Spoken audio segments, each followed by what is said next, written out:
Le déclencheur, ça a été le fait d'être retenu par l'État dans la dizaine de bibliothèques numériques de référence qui ont été sélectionnées au plan national.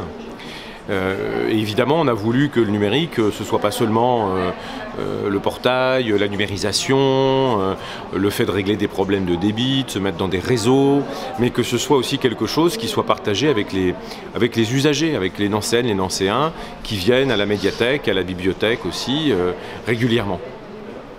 D'où l'idée de réaménager complètement tout le rez-de-chaussée de la médiathèque, qui, c'est vrai, avait déjà quand même 25 ans, donc à un moment donné il faut aussi se poser des questions de rénovation et de le faire en faisant en sorte que les gens puissent partager le numérique et qu'on puisse démontrer que le livre, le journal, la revue, le développement du digital, c'est pas du tout des choses contradictoires, bien au contraire, ça va de pair. Et l'espace le montre bien, puisqu'on consulte aussi bien des périodiques papier, qu'on peut avoir mis à disposition des tablettes ou des lecteurs numériques pour des livres. On a des espaces, tous en libre accès évidemment, qui peuvent être des espaces individuels, personnels, peuvent être des espaces, comme on dit, de coworking, des espaces de collaboration, où là, des personnes peuvent se retrouver pour faire avancer un projet commun, travailler, avoir toute la ressource numérique. Puis on a surtout l'espace de jeu, qui est très bien, voilà, qui est très bien.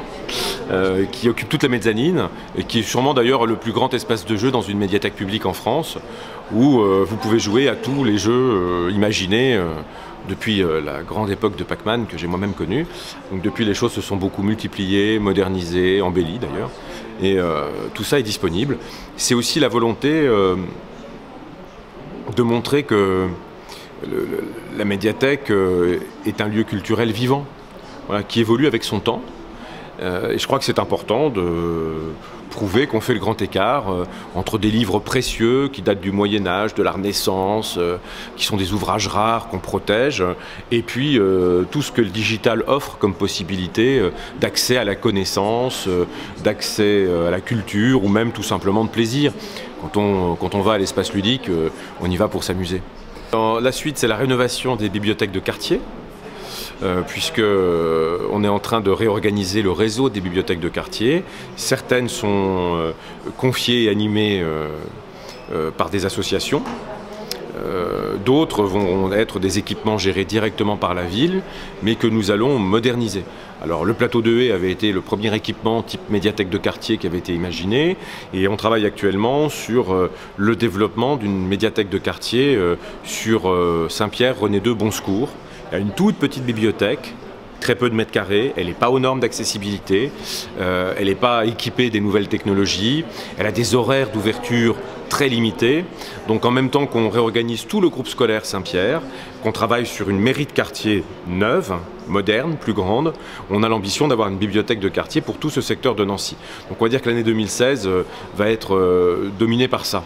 La lecture dans les quartiers, avec bien sûr des réalisations en 16 et en 17. Et puis une fois qu'on aura passé cette étape, on va sûrement se poser la question de moderniser le reste de la médiathèque et surtout de voir comment on peut récupérer pour les usagers, pour les gens, le rez-de-chaussée des bibliothèques municipales.